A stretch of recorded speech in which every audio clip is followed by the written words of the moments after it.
안녕하세요. 김태훈의 현명한 투자자 방송 시작하겠습니다. 오늘은 큐브엔터에 대해 좀 말씀드리겠는데요. 이 큐브엔터는 여자 아이돌로 유명한 그 연예 기획사입니다. 여자 아이들이라는 걸그룹을 갖고 있는데, 걸그룹이 중국에서 굉장히 큰 인기를 얻고 있는데, 최근 들어서는 일본에서도 이 여자 아이들이라는 걸그룹이 꽤 그 통하는 인기를 보여주고 있습니다. 그래서 이제 이 큐브엔터의 수익을 견인한다고 해도 과언이 아닌데요. 여기다가 또 한 가지, 큐브엔터의 그 실적은 화장품 판매랑 연결되어 있습니다. 큐브엔터 자펜이 이 모회사였던, 이젠 모회사죠. VT의 화장품을 받아서 유통을 일본에서 했는데요. 그게 꽤 큰 수익을 갖다 줬죠. 자, 지금 큐브엔터의 대표는 강승곤 대표입니다.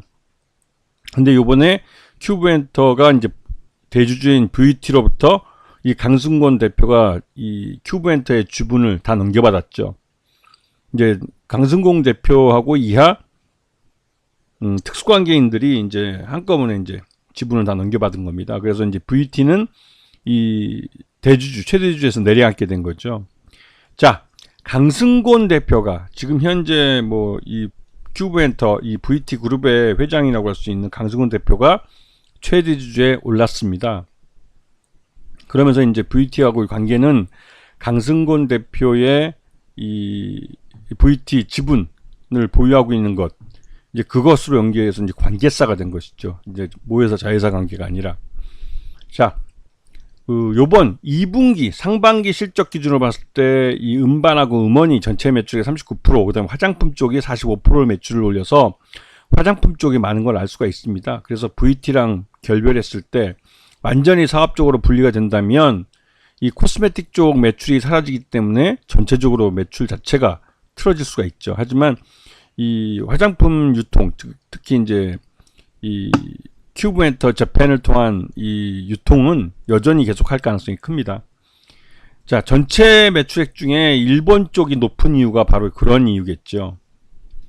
자, 여자 아이돌이 요번에 이제 월드 투어에 나섭니다. 이 말뜻은 공연 예술 쪽에서 공연 무대가 많아지면서 여기서 이제 그 매출이 꽤 많이 발생할 거라는 거죠. 이 월드 투어는 지금부터 시작해서 이제 8월부터 시작해서 11월 말까지 해서 저 호주 시드니에서 이제 끝나는 일정인데요. 이 한 바퀴 다 돌고 나면 꽤 큰 3분기, 4분기 때는 이 여자 아이들로 인해서 이 큐브엔터가 꽤 큰 수익을 가져갈 가능성이 큽니다.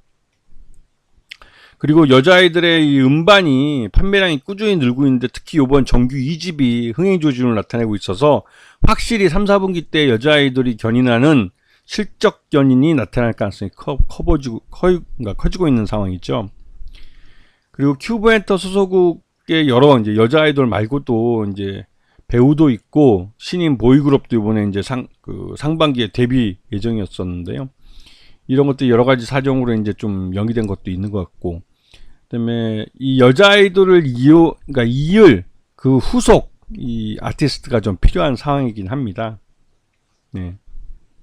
자, 이 연결 포괄 손익계산서, 이게 보면 좀 누적 매출액 기준으로 했을 때 1010억을 찍었고요. 이건 전년과 비교해서 엄청난 발전을 보여준 겁니다. 그래서 이제 전년 대비하면 대부분 이제 어닝 서프라이즈라고 할 수 있는 그런 숫자를 찍은 거죠. 예.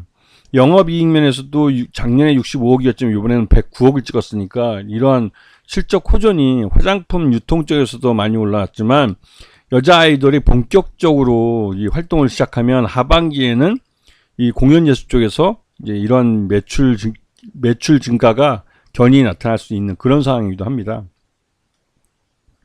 그리고 지금까지는 VT가 최대주주로 이게 37%, 37.59%를 갖고 있었지만, 이 VT의 지분, 이 큐브엔터에 대한 지분을 강승곤 대표이사 쪽이 넘겨받으면서 강승곤 대표 쪽이 전체 508만 주를 가지면서 36.82%로 최대주주에 올랐습니다. 그리고 이 강승곤 대표 말고도 다른 특수관계인들 포함하면 지분이 더 많아지게 되는 거죠.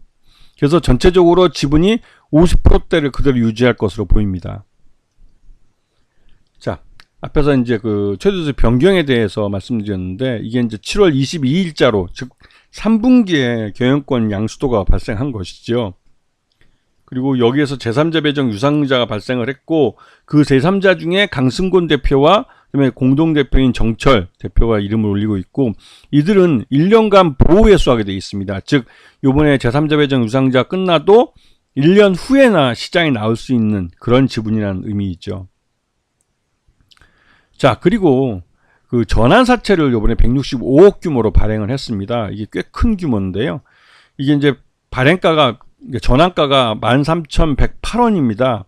그렇기 때문에 내년 8월 13일 날 이제 행사가 가능하기 때문에 그 직전이나 그 전에 어느 정도 전에 이 가격, 이 전환 가격을 최대한 낮춰줄 수 있는 그런 쪽으로 주가가 움직일 가능성이 있고 지금과는 상당한 시간차가 있기 때문에 지금은 오히려 이 유상증자나 여기에 들어간 이 투자자들의 이런 기대감이 일단 회사에 돈이 165억이나 들어와 있고 제3자 배정으로 99억이 들어왔기 때문에 거의 265억이라는 돈이 들어와 있기 때문에 그 돈의 힘에 의해서 주가가 밀어올려질 가능성이 크죠. 그리고 올해 그러니까 요번에 이제 이 들어온 돈들은 내년 사업에 사용되고 내후년 사업에 사용되는 겁니다. 이 165억이라는 돈이 아직은 사용되지 않고 고스란히 남아있다는 소리죠. 자, 보시면 큐브엔터 주가가 올해 들어와서 지금 1월 23일 날 22,850원을 찍고 그 이후로 주가가 좀 흘러내린 측면이 있습니다. 이게 이제 이 경영권 양수도에 대한 불확실성도 있고 전체적으로 이 큐브엔터가 이제 그 걸그룹인 여자 아이돌이 중국에서 굉장히 인기가 많았었는데 중국이 이 한알령을 폐지할 거라는 게 계속 소문만 돌다가 이게 좀 계속 한알령이 풀리진 않고 그러다 보니 이제 좀 실망 매물이 좀 나온 의미가 있죠. 하지만 전반적으로 큐브엔터의 실적이 개선되고 있고 그리고 지금 2분기 실적 기준으로 봤을 때 적정 주가 한 19,000원 정도로 평가되고 있기 때문에 지금은 이런 그 2분기 실적을 주가에 반영하는 주가 흐름이 나타날 가능성이 크죠.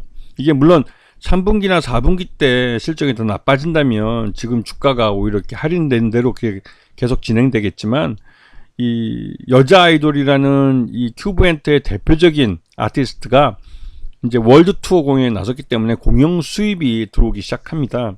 그런 부분 때문에도 실적 개선 가능성이 높기 때문에 큐브엔터의 실적이 3분기 때 지금보다는 더 개선될 가능성이 크고 이런 어닝 서프라이즈가 이어질 경우에는 뭐 확실히 주가가 저평가될 이유는 없는 것이죠. 거기다가 경영권 양수도라는 이 불확실성이 해결이 됐고 그다음에 나름대로 이 그 강승곤 대표가 경영 수완이 있는 사람으로 알려져 있기 때문에 이런 분이 이제 큐브엔터의 확실한 최대주주이자 이제 경영자가 됐기 때문에 이런 그 CEO 주가랄까요? 그런 것에 대한 기대감도 큐브엔터에 나타날 가능성이 큽니다.